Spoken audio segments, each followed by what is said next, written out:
Buenas tardes, compañeros. Buenas tardes, doctor. Somos el grupo número 6, conformado por el compañero Cristian González, la compañera Estefania Estrella, Kaila Catota y mi persona, Antonio Moreno. En esta exposición realizaremos un análisis jurídico del caso Roberto Andrade, ciudadano ecuatoriano desaparecido desde el año 2014, cuya ausencia ha generado diversos conflictos relacionados con la muerte presunta, las relaciones familiares, la protección de una persona con discapacidad. Para resolver este caso debemos partir del título preliminar del Código Civil, identificando como principales fuentes del derecho civil la ley, la jurisprudencia y la doctrina. El Código Civil constituye la norma fundamental del derecho privado ecuatoriano y resulta esencial para analizar instituciones como la personalidad, la muerte presunta y las relaciones familiares. Respecto a la interpretación jurídica, resulta especialmente relevante la interpretación sistemática, que consiste en analizar una norma en armonía con el resto del ordenamiento jurídico. Este método es indispensable porque la situación planteada no puede resolverse únicamente con el Código Civil, sino que exige relacionarlo con la Constitución y el Código de la Niñez y Adolescencia para garantizar una protección integral a Emilia Andrade. También corresponde aplicar la interpretación gramatical, que busca determinar el sentido literal de las palabras empleadas por el legislador. Este método permite analizar conceptos claves del caso, como la muerte presunta, el consentimiento y la comparecencia, necesarias para determinar las consecuencias jurídicas de la desaparición de Roberto y de los actos vinculados a su situación personal. Finalmente, ante posibles vacíos legales se debe aplicar los principios generales del derecho, especialmente la seguridad jurídica, la buena fe y el interés superior del niño, con el propósito de alcanzar una solución justa y coherente con el sistema jurídico ecuatoriano. En cuanto a los efectos de la ley en el tiempo, rige el principio de irretroactividad, por lo que las reformas legales posteriores a la desaparición de Roberto no pueden afectar situaciones jurídicas ya consolidadas. Además, aunque ciertos hechos ocurrieron en España, la ley ecuatoriana resulta aplicable cuando producen efectos jurídicos en el Ecuador. Respecto al bloque de personas y personalidad, el Código Civil reconoce como persona a todo sujeto capaz de adquirir derechos y contraer obligaciones. En el caso planteado, intervienen varias personas naturales, como Roberta Andrade, Verónica Cedeño, Patricia Salazar y Emilia Andrade, así como una persona jurídica representada por la compañía de inversiones Andrade S.A. Entre los atributos de la personalidad presente en el caso destacan el nombre, la nacionalidad, el domicilio, el estado civil y la capacidad jurídica. Estos elementos resultan relevantes porque permiten determinar la situación jurídica de Roberto Andrade, especialmente frente al presunto matrimonio celebrado en España, la posible unión de derechos y los derechos que podrían derivarse para sus familiares. En cuanto al principio y fin de la existencia de la persona natural, el Código Civil establece que la existencia legal inicia con el nacimiento y termina con la muerte. Sin embargo, cuando una persona desaparece y se desconoce si continúa con vida, el ordenamiento jurídico prevé la figura de muerte presunta, cuyo objetivo es brindar seguridad jurídica a la familia y a terceros ante una ausencia prolongada. En este caso, Roberto Andrade permanece desaparecido desde el año 2014 sin que existan noticias ciertas sobre su paradero. Para ello, la solicitud presentada por Verónica Cedeño requiere que el juez verifique el cumplimiento de los requisitos legales para declarar la muerte presunta y, de ser procedente, producir efectos jurídicos relacionados con el Estado civil, los derechos sucesorios y la administración de los bienes del desaparecido. Finalmente, Emilia Andrade merece una protección reforzada por unir una doble condición de vulnerabilidad, el ser menor de edad y presentar una discapacidad intelectual moderada. En la aplicación de la Constitución, del Código Civil y del Código de la Niñez y Adolescencia, toda decisión judicial deberá priorizar su interés superior, garantizando su derecho a alimentos, representación legal, protección patrimonial y Ya. desarrollo integral. Por lo tanto, cualquier resolución dentro del proceso deberá orientarse a salvaguardar de manera efectiva su derecho y su bienestar. A continuación, mi compañera Stephanie continúa con el caso. Ya. Muy buenas noches, compañeros. Bueno, de mi parte voy a dar un pequeño concepto sobre la persona jurídica. La persona jurídica es una entidad creada por la ley que posee derechos y obligaciones propios. Tiene capacidades para adquirir bienes, celebrar contratos, demandar y ser demandada.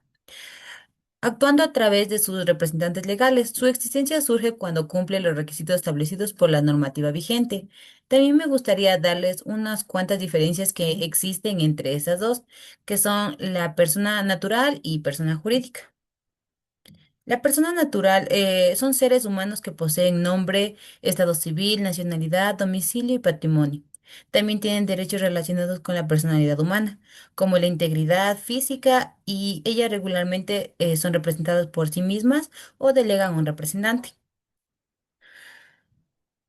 Por otra parte, las personas jurídicas son entidades creadas por la ley. Su capacidad nace con su constitución legal y termina con su disolución o liquidación de dicha empresa. Por otra parte, hablando un poco sobre el caso planteado, naturaleza jurídica, Inversiones Andrade es una sociedad anónima, por lo que constituye una persona jurídica de derecho privado con fines de lucro. Su patrimonio es indispensable del patrimonio de sus acciones y posee personalidad jurídica propia. Como sociedad anónima, puede desarrollar actividades económicas, celebrar contratos y asumir obligaciones a través de sus órganos de administración y representación. Capacidades legales de la compañía. La compañía posee capacidad legal para ejercer derechos y contraer obligaciones. Desde su constitución legal, esta capacidad de permitir realizar actos comerciales, celebrar contratos, adquirir bienes, contratar personas, etcétera. Posibles efectos jurídicos de los actos celebrados durante la desaparición del representante legal. La desaparición del representante Roberto Andrade como representante legal no implica automáticamente la participación de la compañía. Si los demás administradores o representantes actuaron dentro de las facultades otorgadas por la Ley 4, podrían conservar plena validez jurídica. No obstante, si se demuestra que quienes actúan carecían de autorización o excedieron sus atribuciones, ciertos actos podrían ser impugnados o declarados ineficientes, generando responsabilidad para quienes lo realizaron. En conclusión, podríamos decir que Inversiones Andrade mantiene su personalidad jurídica y capacidad legal a pesar de la desaparición de Roberto Andrade. Sin embargo, la validez de los actos celebrados durante su ausencia dependerá de que quienes actuaron en nombre de la campaña hayan contado con la representación y autorización legal correspondiente. A continuación, mi compañera.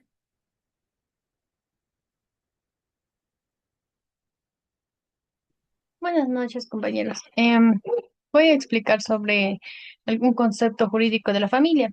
La familia constituye el núcleo de la sociedad que se origina desde un matrimonio, unión de hecho, parentesco que por consanguinidad o afinidad. Por eso debe ser protegida por las leyes y disposiciones jurídicas que recogen esta realidad.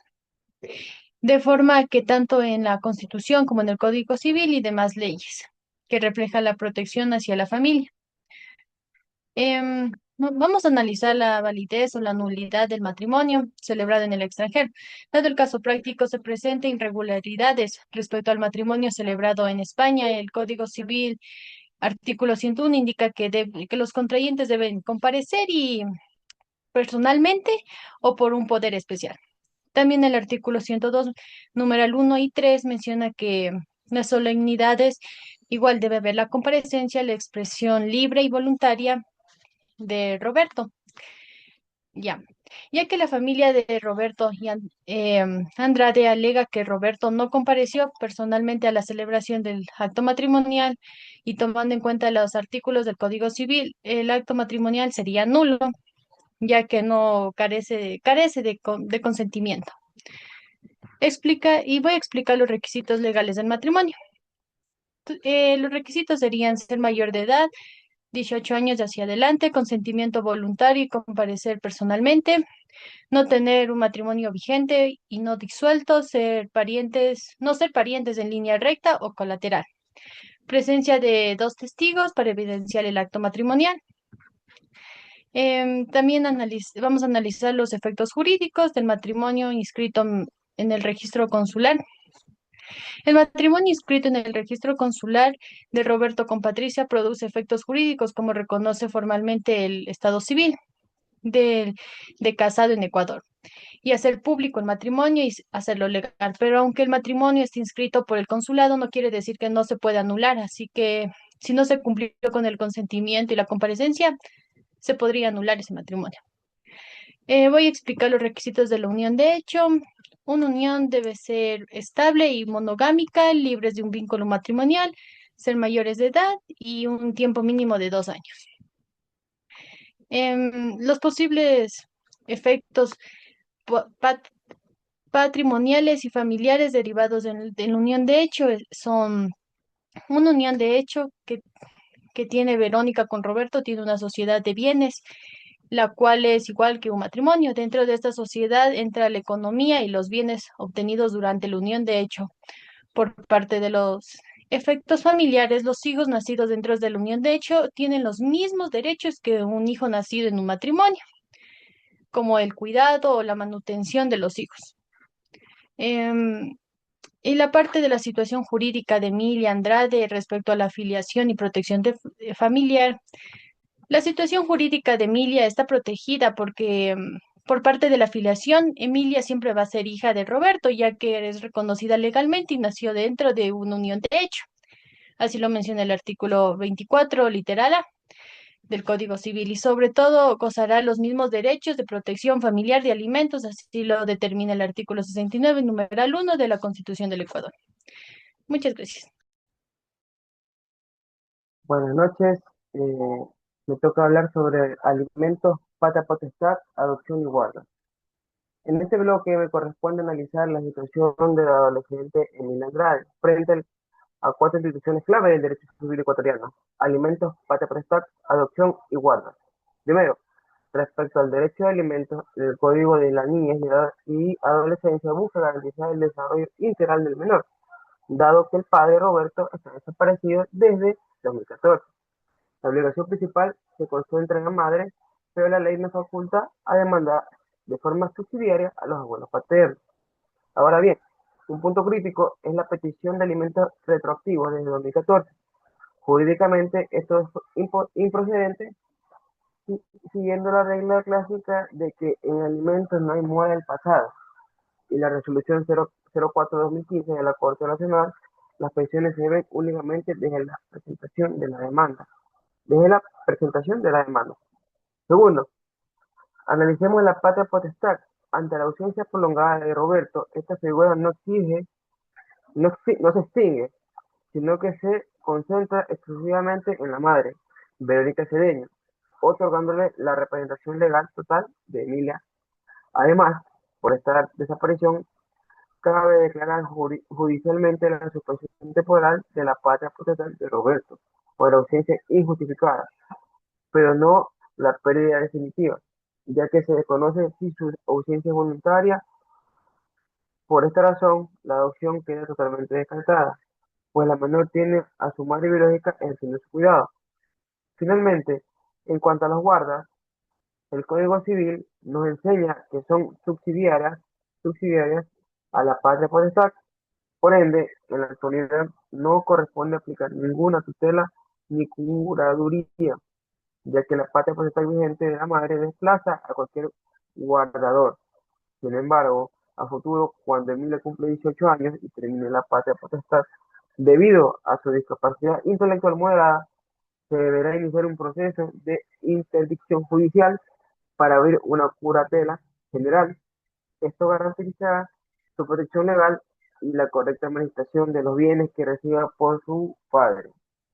Finalmente, el derecho nos recuerda que ninguna persona es vulnerable o está en vulnerabilidad y que quede desamparada ante la ley. El ejercicio ético de nuestra profesión es lo que nos permitirá seguir transformando realidades y construyendo el Ecuador próspero que todos merecemos. Muchas gracias.